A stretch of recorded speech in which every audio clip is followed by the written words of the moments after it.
நீங்க எப்படி இருந்தீங்க? ஓகே தானா? ரொம்ப சோகமா இருக்கீங்க. கம்பல்சரி தப்புனா அதுதான். அப்படியா? என்ன கம்பல்சரி? 3 mark compulsory. ஓகே, ஒரு क्वेश्चन தானே, மத்ததெல்லாம் எழுதிட்டீங்களா? மற்றதெல்லாம் எழுதியிருக்க இருந்தாலும் தப்பு இல்லை. சரி விடுங்க, பாத்துக்கலாம். இது கெமிஸ்ட்ரி கம்பேர் பண்ணா பிசிக்ஸ் எப்படி இருக்கு? ஃபிசிக்ஸ் டஃப் தானா? ரொம்ப கெமிஸ்ட்ரி ஃபீல் பண்றீங்க போல. எவ்வளவு மார்க் வரும்? 85 above இல்ல 90 above வரும். ஏன் 100 சென்டம் எதிர்பார்த்து வந்தீங்களா?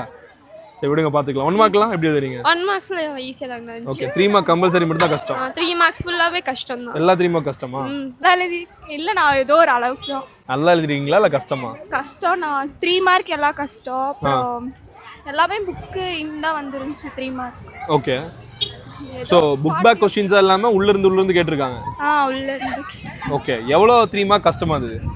எல்லாமே கஷ்டமா தானா இருந்தது 3 மார்க். ஓகே, 3 மார்க் எல்லாமே கஷ்டம். 3 மார்க்க தவிர மத்ததெல்லாம் எப்படி இருந்தது? மத்ததெல்லாம் ஈஸி தான். ஓகே, 3 மார்க் மட்டும் தான் செக் வச்சிருக்காங்க. 1 மார்க் மட்டும் இன்சைட்னா, அதுக்கப்புறம் கம்பல்சரி கொஞ்சம் படிச்சதா இருந்துச்சு, மற்றதெல்லாம் ஈஸியாக தான் இருந்துச்சு. ஓகே, உங்களுக்கு ஈஸியாக தான் இருந்துச்சு. 1 மார்க் மட்டும் கொஸ்டின் மாற்றி கொடுத்துருந்தாங்க, மீதியெல்லாம் ஈஸியாக தான். கம்பல்சரிலாம் எப்படி எழுதுனீங்க? ஈஸியாக தான் இருந்துச்சுண்ணா. அதுவும் ட்ரிக்கியாலாம் கேட்கலையா? ப்ராப்ளம்ஸ் ஈஸியாக எல்லாம் தான் கேட்டிருந்தாங்க. ஓகே, எவ்வளவு மார்க் ஈஸியா எடுக்கலாம்? ஒரு 90 எப்போ எடுக்கலாம். உங்களுக்கு 90 எப்போ எடுக்கலாம். சரிம்மா, அடுத்த எக்ஸாம் அது மேக்ஸ் நல்லா படிங்க. சரி.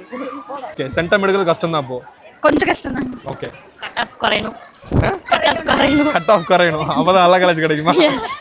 ஓகே, உங்களுக்கு எவ்வளவு மார்க் வரும்? 90+. உங்களுக்கு 90+. Okay, all the best. Thank you. Dear students and parents, 12th state board students அவங்களோட ஃபிசிக்ஸ் எக்ஸாம் எழுதிட்டு வெளியே வரும்போது ரிவ்யூ கேட்டிருந்தோம். எக்ஸாம் ரொம்ப கஷ்டம்னு சொல்றாங்க. லிட்டரலி ஒரு சில குழந்தைங்கலாம் அழுதுட்டாங்க. அவ்வளோ கஷ்டமா? 3 மார்க்ஸ் கம்பல்சரியிலேருந்து ஒட்டுமொத்த 3 மார்க்ஸுமே ரொம்ப டிஃபிகல்ட்டாக இருந்தது அப்படிங்கிற மாதிரி மிக்சடு ரிவ்யூஸ் இருந்தது. எனிவேஸ், வீடியோ பார்த்துட்டு இருக்க ஸ்டூடெண்ட்ஸ் அண்ட் பேரண்ட்ஸ், இந்த வருஷம் கட் ஆஃப் மார்க் குறையறதுக்கான சான்சஸ் இருக்கும் போல. பிகாஸ் கெமிஸ்ட்ரியும் டிஃபிகல்ட்டு, ஃபிசிக்ஸும் டிஃபிகல்ட் அப்படிங்கிற மாதிரி சொல்கிறாங்க. நீங்கள் எப்படி எழுதுனீங்க அப்படிங்கிறத கமெண்ட்ஸில் சொல்லுங்கள். அடுத்த கட்டமாக என்ட்ரன்ஸ் எக்ஸாம் எய்ம் பண்ணி SSN, Shiv Nadar university, VIT, Amrita, SRM இந்த மாதிரி டாப் மோஸ்ட் காலேஜ் எய்ம் பண்ணிட்டு இருக்கீங்கன்னா அதுக்காக ஆன்லைனில் என்ட்ரன்ஸ் எக்ஸாம் கோச்சிங் அப்படிங்கிறத ப்ரொவைட் பண்ணிட்டு இருக்கோம். நம்மளோட கோச்சிங்கில் போர்டு எக்ஸாம் முடிஞ்சதுக்கு அப்புறமா ஒரு நாளைக்கு 8 மணி நேரம் maths, physics, chemistry and aptitude, NCERT syllabus and 12th state board students எல்லாத்துக்குமே ரொம்ப நல்லா புரிகிற மாதிரி தமிழ் அண்ட் இங்கிலீஷில் மிக்ஸ் பண்ணி சொல்லித்தர போகிறாங்க. டெய்லி ப்ராக்டிஸ் கொஸ்டின்ஸ் ஹோம்ஒர்க்காக கொடுப்பாங்க. Weekly assignments. Entrance exam coaching முடிச்சோடனே mark test 15 full portion mark test அப்படிங்கிற மாதிரி கொடுக்க போகிறோம். ஸோ நம்ம கோச்சிங்கில் படிச்சு நீங்கள் நிறையா ஸ்டூடெண்ட்ஸ் என்ட்ரன்ஸ் எக்ஸாமை கிளியர் பண்ணியிருக்காங்க. ஈவன் ஸ்டேட் போர்ட் ஸ்டூடெண்ட்ஸ் கூட டாப் மோஸ்ட் என்ட்ரன்ஸ் எக்ஸாம்ஸை கிளியர் பண்ணியிருக்காங்க. இந்த ஸ்டூடெண்ட்ஸ் எல்லாம் ஸ்டேட் போர்ட் ஸ்டூடெண்ட்ஸ் தான்.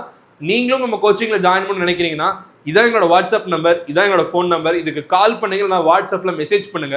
இவங்கிட்ட ஜாயின் பண்ணிக்கோங்க. எங்கள் வெப்சைட்டில் போய் நீங்கள் டீட்டெயில்ஸை பார்த்து கூட அதில் பேமெண்ட் பண்ணி ஜாயின் பண்ணிக்கலாம். மிஸ் பண்ணிடாதீங்க, ரெண்டாவது ஃபீல் பண்ணுவீங்க.